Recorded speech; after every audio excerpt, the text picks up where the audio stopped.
रामकृष्ण हरी. संत तुकाराम महाराज. अभंग 239. आपण अनेकदा देवाला एका ठराविक रूपात, एका ठराविक कल्पनेत बांधून ठेवतो. आपल्या मनात जसा देव असावा असं वाटतं तसाच तो दिसला पाहिजे अशी अपेक्षा करतो. पण संत तुकाराम महाराज सांगतात, देव हा केवळ रूपात नसतो, तो भावात असतो.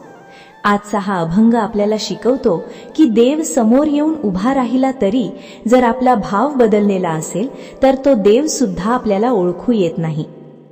चला तर मग या अभंगाच्या माध्यमातून खरा देव ओळखण्याचा मार्ग समजून घेऊया.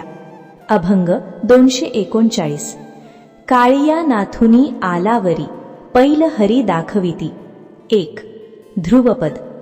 दुसरिया भावे न कळे कोणा, होय नव्हेसा संदेह मना. 7. रूपा भिन्न पालट झाला, गोरे सावळेसा पै देखिला. 2. आश्वासित आला करे, तुका खरे म्हणे देव. 3. ओळ 1. काळिया नाथुनी आलावरी, पैल हरी दाखविती. या ओळीत संत तुकाराम महाराज श्रीकृष्णाच्या प्रसिद्ध लीलेचा आधार घेत एक अतिशय खोल आध्यात्मिक सत्य सांगतात. काळिया नाग हा केवळ एक सर्प नाही, तर तो मानवी जीवनातील अहंकार, विषारी वासना, दुष्ट प्रवृत्ती आणि अंतःकरणातील काळोख यांचं प्रतीक आहे. श्रीकृष्णाने काळिया नागावर नृत्य करून त्याचा माज उतरवला. याचा अर्थ असा की परमेश्वर माणसाच्या जीवनातील अहंकारावर, पापावर आणि अज्ञानावर विजय मिळवतो. नाथुनी आलावरी असे म्हणताना संत सूचित करतात की देव संकटावर मात करून वर येतो, तो कधीही संकटात अडकून राहत नाही. पण पुढे तुकाराम महाराज म्हणतात, पैल हरी दाखविती. याचा खरा अर्थ असा आहे की देव समोर असूनही, प्रत्यक्ष दिसत असूनही माणूस त्याला ओळखू शकत नाही. देव आपल्या समोर अनेक रूपांत येतो, कधी संकट बनून, कधी दुःख बनून, कधी कठोर अनुभव बनून. पण आपण देवाला फक्त सुख देणारा, मनासारखं देणारा असावा अशी अपेक्षा करतो. त्यामुळे जेव्हा तो वेगळ्या रूपात येतो तेव्हा आपण म्हणतो, हा देव असूच शकत नाही. या ओळीतून संत सांगतात की देव चमत्कार करूनच स्वतःला सिद्ध करत नाही. कधी तो शांतपणे, साधेपणाने, अगदी सामान्य घटनांतूनही स्वतःला दाखवत असतो. पण आपली दृष्टी जर केवळ बाह्य रूपांवर अडकलेली असेल तर देव समोर उभा असतानाही आपण त्याला ओळखू शकत नाही. ही ओळ आपल्याला आत्मपरीक्षण करायला भाग पाडते. मी देवाला ओळखतोय का, की फक्त माझ्या अपेक्षांमधला देव शोधतोय? ध्रुवपद. दुसरिया भावे न कळे कोणा, होय नव्हेसा संदेह मना. ध्रुवपदात संत तुकाराम महाराज संपूर्ण अभंगाचा गाभा सांगतात.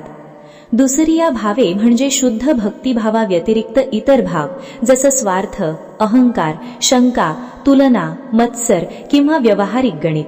या भावांमध्ये अडकलेला माणूस देवाला कधीच ओळखू शकत नाही, असं संत ठामपणे सांगतात. मानवी मनाचा स्वभाव वैशिष्ट्य असं आहे की ते सतत शंका घेतं.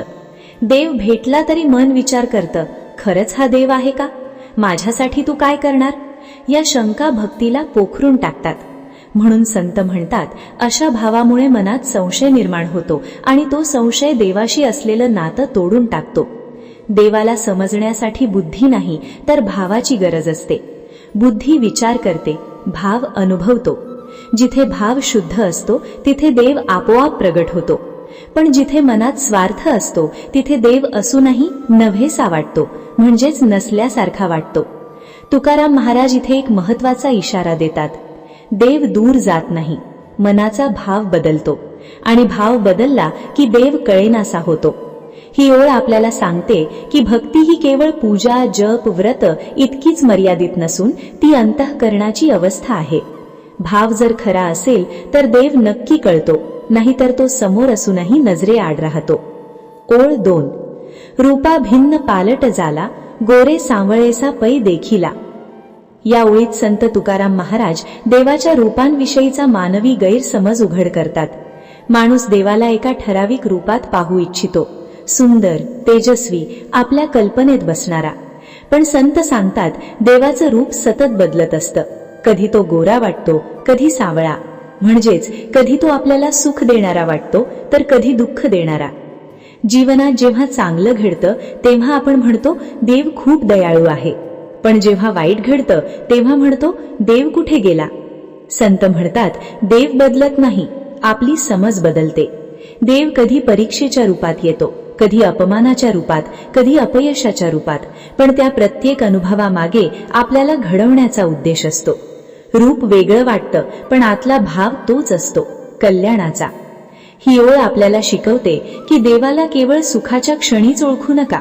दुःखात, अडचणीत, अश्रूंमध्येही देवच कार्यरत असतो. फक्त आपली दृष्टी तिथपर्यंत पोहोचायला हवी. ओळ 3. आश्वासित आला करे तुका खरे म्हणे देव. अभंगाच्या शेवटी संत तुकाराम महाराज अत्यंत सुंदर व्याख्या देतात. देव म्हणजे आश्वास, जो मनाला धीर देतो, जो संकटातही अंतःकरण शांत करतो, तोच खरा देव. देव म्हणजे चमत्कार करणारा नव्हे, तर दुःखातही जगण्याची ताकद देणारा. भीती असताना मी आहे असं सांगणारा. तुका म्हणतात जिथे मनाला समाधान मिळतं तिथे देव असतो. देव बाहेर नाही, तो अंतःकरणात आहे. ज्याला हे उमगलं त्याला देव वेगळा शोधावा लागत नाही. मित्रांनो, देव दूर गेला असं वाटत असेल तर एकदा स्वतःच्या भावाकडे पहा. कदाचित देव नाही, आपणच दूर गेलो आहोत. जर तुम्हाला असे संत विचार, अभंगांचा खोल अर्थ आणि मनाला शांती देणारे अनुभव आवडत असतील तर आपल्या ज्ञानाचे शिबिर या चॅनलला सबस्क्राईब करा.